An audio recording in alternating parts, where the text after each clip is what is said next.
एकदम पड़ोस वाली देख ली तो ज्यादा खुश हो जाता है, एकदम दिल गार्डन गार्डन। लोग आपके साथ तब जुड़ना चाहते हैं जब आप कुछ हो जाते हैं। लोग आपके साथ तब कभी भी नहीं जुड़ते जब आप कुछ नहीं होते हैं। जरा चल, अपना तो भविष्य बर्बाद कर ही रहा है, साथ में उस लड़की का भी तो कर रहा है। तभी तो किसी स्टेज पर खड़े होके कह पाओगे कि आज मेरे कामयाबी के पीछे XYZ का हाथ है। देखो, लव यू से बड़ा डर लगता है। कहते हैं ना सर, थप्पड़ से डर नहीं लगता साहब, प्यार से बड़ा डर लगता है। आजकल तो जो है व्हाट्सअप हमारा पूरा का पूरा भर गया है। समझ रहे हैं ना कैसे मैसेजेस से? आपका भी भरेगा, समझ रहे हैं? और कब भरेगा बताइए? जब सिलेक्शन होगा।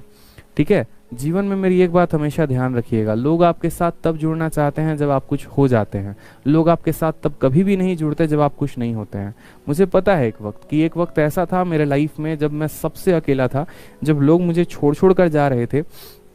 आज कोई छोड़ दिया, किसी ने, दोस्त ने, कल किसी ने छोड़ दिया। एक वक्त ऐसा था कि जब बहुत खास जो था, एक मतलब एक तरीके से कह सकते हैं दोस्त हमारा, उसने भी छोड़ा।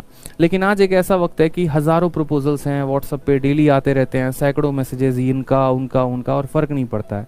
इसी वजह से ना कि कहते हैं कि जब आप अपने गोल को कहीं और शिफ्ट कर लेते हैं तो आपको किसी और चीज़ से फ़र्क ही नहीं पड़ता लाइफ में।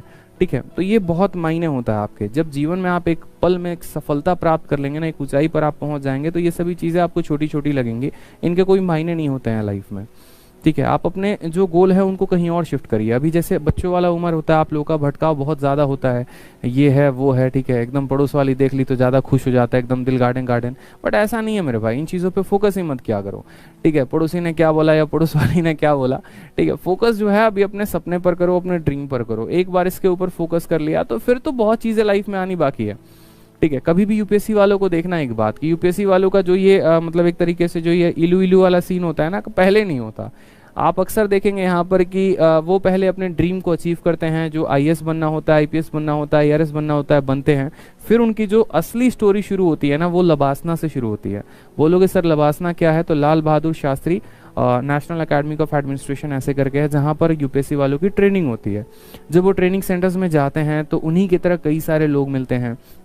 जैसे मानो कि मैं आईपीएस हूँ तो कोई एक आईएएस लड़की मिल गई मुझे, इस तरीके से करके फिर बात विचार होता है। फिर वहाँ से तब उनकी स्टोरी और जर्नी शुरू होती है, और वो अच्छा भी होता है, समाज उसको एक्सेप्ट भी करता है, घर वाले भी उसको एक्सेप्ट करते हैं। क्यों? क्योंकि तब कोई चिंता ही नहीं होती, आप भी सेटल्ड हैं, वो भी सेटल्ड है।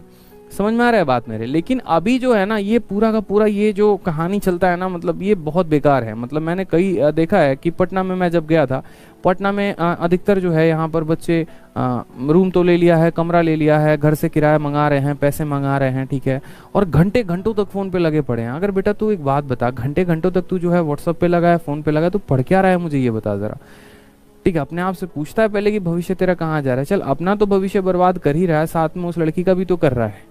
तो दोनों चीज़ों पे थोड़ा सोचा करो। जब भी आप किसी के साथ कोई प्रॉमिस करते हो, कुछ भी करते हो ना, तो मन में आपके ये होनी चाहिए कि यार हम खुद भी बनेंगे और हम उन्हें भी बनाएंगे। ये जो है ना, ये थोड़ा सा एक अच्छा पॉजिटिव साइन है। मैं कभी ये नहीं कहता कि नहीं ये नहीं होना चाहिए, होना चाहिए, अच्छी बात है, दैट्स अ गुड थिंग। ठीक है, दो लोगों के बीच में कुछ भी हो, दैट्स अ गुड थिंग, लेकिन उसमें कभी भी समय ना बर्बाद करो। ठीक है, आप एक दूसरे को सपोर्ट करो, आप एक दूसरे को पुश करो, एक दूसरे का समय ना बर्बाद करो। आप उनके लाइफ में एक पॉजिटिव चेंज लेकर आओ, आप भी अच्छे कामयाब इंसान बनो, वो भी कामयाब इंसान बने। तभी तो किसी स्टेज पर खड़े होकर कह पाओगे कि आज मेरे कामयाबी के पीछे XYZ का हाथ है। समझ में आ रहा है? तो ये भी जरूरी है लाइफ में, कोई दिक्कत नहीं, लेकिन हाँ, समय बहुत ज्यादा वेस्ट ना करो। ठीक है, अक्सर मैंने देखा है ना बच्चों को, इसलिए मैं बता रहा हूँ यहाँ पे, और कई सारे बच्चे होते भी हैं। ठीक है, और कुछ बच्चों के पास तो इतना समय होता है भाई साहब, इतना समय होता है। अलग अलग चैनल पे देखना, मैं रात में कल 12 बजे देख रहा हूँ, एक चैनल है वहाँ कोई एक फीमेल फैकल्टी पढ़ा रही थी, और बच्चा वहाँ जाके आई लव यू मैडम लिखा रहा है। मतलब सच में बेटा तुम्हारे पास इतना समय है? अरे इतना है तो आ जाओ यार, हमारे पास बहुत काम पड़ा है, आके थोड़ा कर देना, बताओ कुछ ले भी लेना, चार्ज वार्ज अपना जो भी है। बट इतनी बेरोजगारी है भारत में, मुझे यही नहीं पता था यार। है खत्म हाल है पूरा का पूरा देश। इसीलिए तो नहीं कहते, देश इसीलिए संकट में है। अचीव कर लो भाई मेरे, एक पल में बता रहा हूँ ना, इतने प्रपोजल्स होंगे ना आपके पास, आप सोचोगे सर सिलेक्शन की झांकी बड़ी खूबसूरत होती है, इतनी खूबसूरत होती है ना सिलेक्शन की झांकी, बताने की आवश्यकता ही नहीं है। आप सिलेक्टेड हो जाइए, आपके घर पे है ना बड़े बड़े मंत्रियों के रिश्ते आएंगे, बड़े बड़े विधायक के रिश्ते आएंगे, मैं बता रहा हूँ।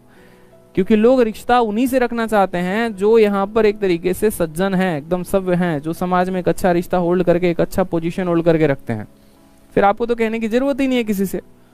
अभी आप भागते हो, डायलॉग नहीं सुना है यहाँ पर एक वांटेड वाला कि तुम फलाने फलाने के पीछे भागोगे और फलाना फलाना पैसे के पीछे भागेगा।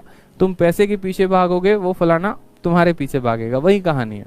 मेरा मानना है कि तुम कामयाबी के पीछे भागो, दुनिया तुम्हारे पीछे झक मार के आएगी। लेकिन अगर तुम दुनिया और दुनियादारी और दोस्तों के पीछे भागे ना, तो जो तुम्हारे साथ हैं वो भी तुम्हें छोड़ के चले जाएंगे। मेरी इस बात का आजीवन ध्यान रखना। लाइफ में पर्सनली एक्सपीरियंस किया, इस वजह से एक भाई की तरह, दोस्त की तरह आज समझा रहा हूँ, गुरु की तरह नहीं बता रहा हूँ मैं। और ये बात मेरे लाइफ भर हमेशा ध्यान रखना।